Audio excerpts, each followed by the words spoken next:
Friends, எல்லாரும் நல்லா இருக்கிறீங்களா? நானும் நல்லா இருக்கிறேன்.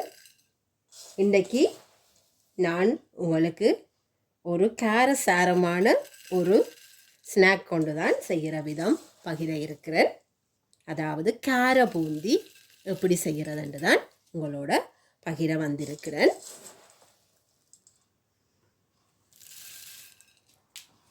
வாங்கோ இதை எப்படி செய்கிறதுன்னு பார்க்கலாம். அதுக்கு முன்னால் ஸ்மைல் பி பாசிட்டிவ் என்ற என்னுடைய சேனலை சப்ஸ்கிரைப் பண்ணலையென்றா சப்ஸ்கிரைப் பண்ணிக்கொள்ளுங்கோ. அருகில் உள்ள பெல் ஐக்கோனையும் கிளிக் பண்ணிக்கொள்ளுங்கோ. அப்படி என்றால் நான் போடுற வீடியோ உடனுக்குடன் நீங்கள் பார்க்கக்கூடிய மாதிரி இருக்கும். இதில் நான் கஷ்யூ நட்ஸ், கச்சான், இதில் 2 விதமான அளவுகளில் கச்சான் எடுத்து வச்சிருக்கிறேன். கச்சான் அதாவது நிலக்கடலை அல்லது வேர்க்கடலை என்று சொல்லிவினோம். இதில் பொட்டுக்கடலை கொஞ்சம் எடுத்திருக்கிறேன். இதில்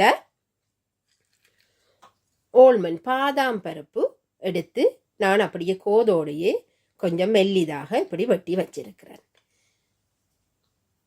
இதில் 1.5 கப் கடலைமா அதாவது கிராம் ஃப்ளவர் எடுத்து வச்சிருக்கிறேன். அதோட 1/4 கப் அரிசிமா, வெள்ளை அரிசிமா எடுத்து வச்சிருக்கிறேன். அதையும் அதோட சேர்க்க போகிறேன். சேர்த்துட்டு இந்த கலவைக்கு தேவையான அளவு உப்பு கொஞ்சம் இதில் சேர்க்கிறேன். இதை சேர்த்துட்டு இதே ஒருக்கா இந்த பிஸ்கால இப்படி இந்த அரிசி மாவும் கடலை மாவும் சேர்ற மாதிரி இதை மிக்ஸ் பண்ணி விடுங்கோ. இப்போ இந்த மிக்ஸ் பண்ணின மா கலவைக்குள்ள சாதாரணமாக டப் வாட்டர் தான் நான் இதில் ஆட் பண்ணுறேன். நார்மலான வாட்டரை ஆட் பண்ணி இதை மிக்ஸ் பண்ணி எடுங்கோ. இதை மிக்ஸ் பண்ணிக்கல அந்த கலவை சரியான பதத்தில் வர்ற மாதிரி பார்த்துக்கொள்ளுங்கோ. அதுதான் மிகவும் முக்கியம் இந்த பூந்தி செய்கிறதுக்கு.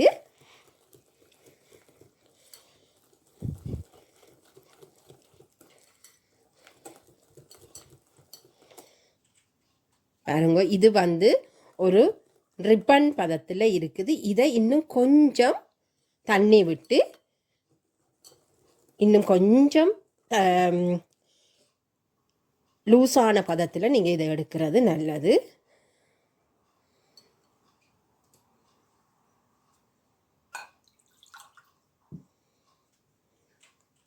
முதல் நான் 1 கப் அளவு தண்ணி விட்டேன். நான் இப்போ அதோட ஒரு கொஞ்சமாக ஒரு 2 டேபிள் ஸ்பூன் சேர்த்த மாதிரி நான் சேர்த்திருக்கிறேன்.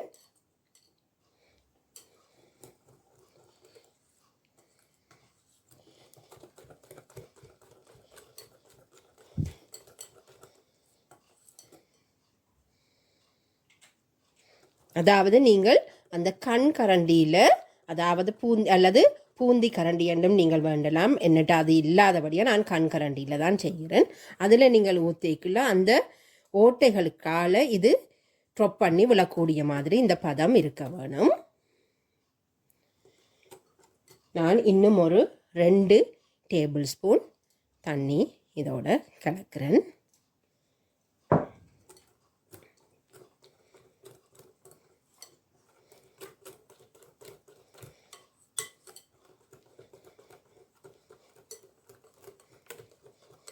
இதுக்கு நான் எந்த பேக்கிங் பவுடரோ அல்லது பேக்கிங் சோடாவோ எதுவுமே சேர்க்கையில் இந்த உப்பு, அரிசிமா, கடலைமா அதோட தண்ணியை சேர்த்து மிக்ஸ் பண்ணுறேன். பாருங்கோ, இந்த பதத்தில் இருந்தால் போதுமானது. இந்த பூந்தியை பொரித்தெடுக்கிறதுக்கு தேவையான அளவு எண்ணெய் ஊற்றி இதில் நான் அதை கொஞ்சம் சூடாக்கி கொண்டு இருக்கிறேன். நீங்கள் அரிதட்டோ அல்லது இப்படி ஒரு வடியை எடுத்து வைத்துக்கொள்ளுங்கோ. அப்படி என்றால் பூந்தி பொரிச்சா உடனே எடுத்து நீங்கள் அதுக்குள்ளே போட்டுக்கொள்ளலாம். எண்ணெய் கொதித்து வந்துட்டுது. நான் என்னட்ட பூந்தி கரண்டி இல்லாதபடியால் இந்த கண் கரண்டியால் தான் நான் அந்த பூந்தியை போட்டு எடுக்கிறேன். கணக்க கலவையை சேர்க்க வேண்டாம். கொஞ்சமாக அந்த கலவையை விட்டு இப்படியே செய்து கொண்டு வாங்குவோம். அப்போ சின்ன சின்ன பூந்தியாக அது எல்லா இடமும் பரவலாக வரும். சின்ன கரண்டி வச்சே நீங்கள் செய்து கொண்டு வாங்கோ.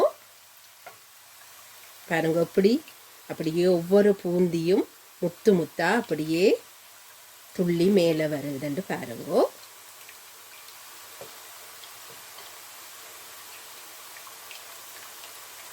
ஆக நிறைய ஊற்ற வேண்டாம். ஓரளவு பூந்தி எல்லாம் ஒன்றோடு ஒன்று ஒட்டாத அளவுக்கு வர்ற வரையும் ஊற்றி அதை நீங்கள் எடுத்துக்கொள்ளுங்க. பாருங்க எல்லாம் ஒரே அளவான பூந்தியா விழுகுது.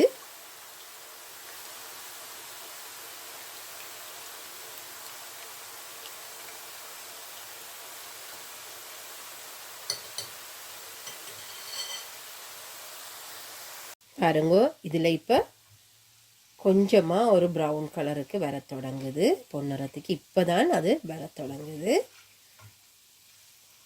கொஞ்சம் இது அப்படியே விடாமல் இப்படி கரண்டியால் கொஞ்சம் தட்டி தட்டி விட்டுக்கொள்ளுங்க. அப்போ இந்த பூந்தின்ற எல்லா பக்கமுமே சீரான ஒரு கலரில் வர தொடங்கும்.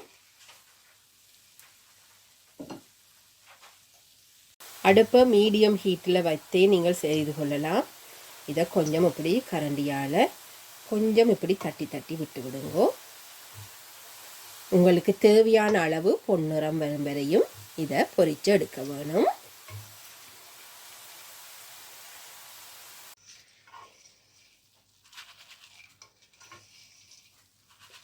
இப்போ பாருங்கோ அந்த பொரியக்குள்ள வர அந்த நுரையான அந்த தன்மை கொஞ்சம் குறைஞ்சிட்டுது.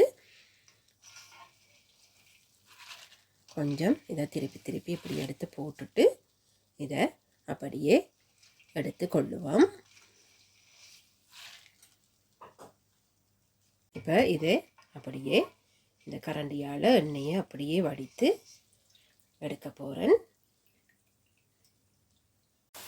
இப்போ உங்களுக்கு காட்டுறேன் பாருங்கோ. நான் செய்த இந்த பூந்தி எல்லாம் ஒரே அளவான சைஸில் இருக்குது. ஒரே அளவாக வந்திருக்கு. அதே நேரம் இங்கே பாருங்கோ இந்த இந்த ஒவ்வொரு பூந்தியும் அப்படியே நீங்கள் அப்படியே உடைகிற அளவுக்கு உள்ளுக்கு நல்ல பபுளான ஒரு தோற்றத்தில் தான் ஒவ்வொரு பூந்தியும் வந்திருக்குது. இப்போ அடுப்பை நல்ல லோ ஃப்ளேமில் வச்சுக்கொண்டு நான் இப்போ இந்த கச்சான் கஜு மற்றது ஓல்மண்ட் எல்லாம் பொரித்து எடுக்க போகிறேன். இப்போ முதல்ல கச்சான முதல் இதில் கொஞ்சமாக போடுறேன். கணக்க போட வேண்டாம். இப்படி கொஞ்சம் இப்படி ஒரு லேயர் இருக்கிற மாதிரி போட்டுட்டு அதுக்குள்ள எண்ணெய்க்குள்ள கொட்டாமல் இப்படியே வச்சு வச்சு பொரிச்சு எடுங்கோ.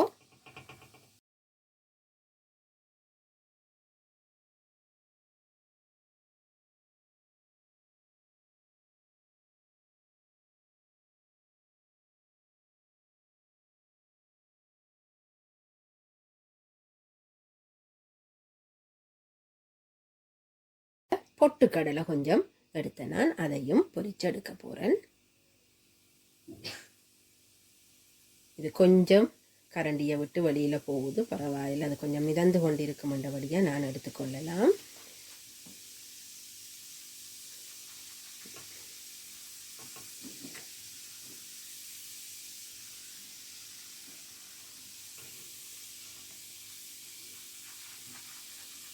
இப்போ இந்த நட்ஸ் எல்லாத்தோடையும் கொஞ்சம் பூண்டு இப்படி வெட்டி வச்சிருக்கிறேன். அதையும் நான் கொஞ்சம் கலகலாண்டு பொரிச்செடுத்து அதோட சேர்க்க போகிறேன்.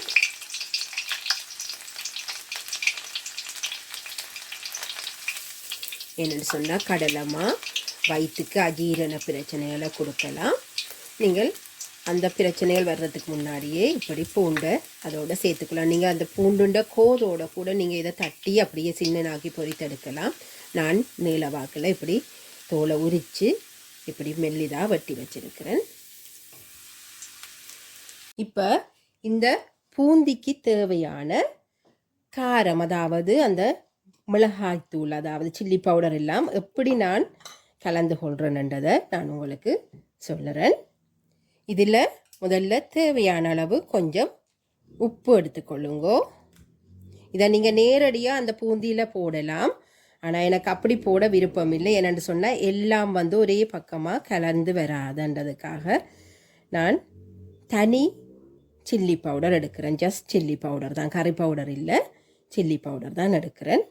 இதில் தேவையான அளவு எடுத்து போட்டிருக்கிறேன்.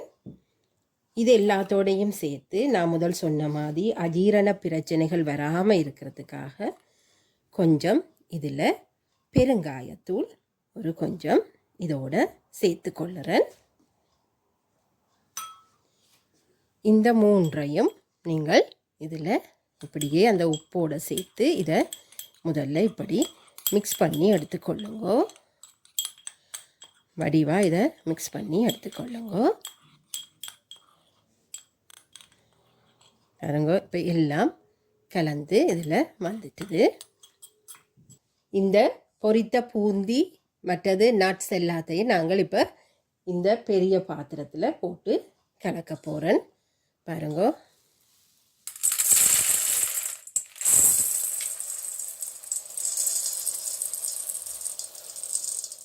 பொரித்தெடுத்த பூந்தி அதோட நான் இதில் நட்ஸ் எல்லாம் பொரித்து இந்த கிச்சன் டவலில் அந்த எண்ணெய் கொஞ்சம் வடிக்கக்கூடிய மாதிரி போட்டுவிட்டேன். நான் அதுவும் எல்லாமே எடுத்தாகிவிட்டது.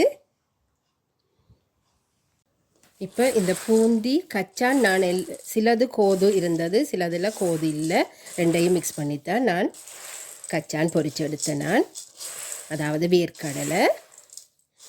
ஏன்னு சொன்னால் அந்த கோது இருக்கிறதும் ஒரு விதமான சுவையை கொடுக்குமன்றதுக்காக நான் அப்படி மிக்ஸ் பண்ணி எடுத்து தான் பொரித்து எடுத்திருக்கிறேன்.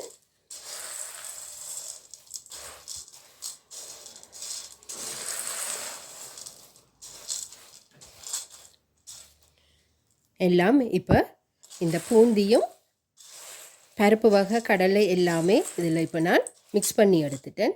இப்போ இந்த மிளகாத்தூள் கலவை, அதாவது உப்பு, மிளகாத்தூள், பெருங்காயத்தூள் இவ்வளத்தையும் சேர்த்து இந்த கலவையை இப்போ கொஞ்சம் கொஞ்சமாக நான் இதில் போட்டு பிரட்டி எடுக்க போகிறேன். நல்ல கலகலண்டு பொரிந்து வந்திருக்கு எல்லாமே. இதுதான் நான் இன்றைக்கு செய்த கார பூந்தி. பாருங்கோ, கலகலண்டு அப்படியே உருண்டை வடிவில் என்ன மாதிரி பூந்தி வந்திருக்குன்னு பாருங்கோ. நீங்களும் உங்களோட வீட்டில் செய்து பாருங்கோ. பிடித்திருந்தா கமெண்டில் எனக்கு சொல்லுங்கோ. அது எனக்கு இன்னும் மிகவும் ஊக்கத்தை கொடுக்கும். உங்களுக்கு வேறு விதமான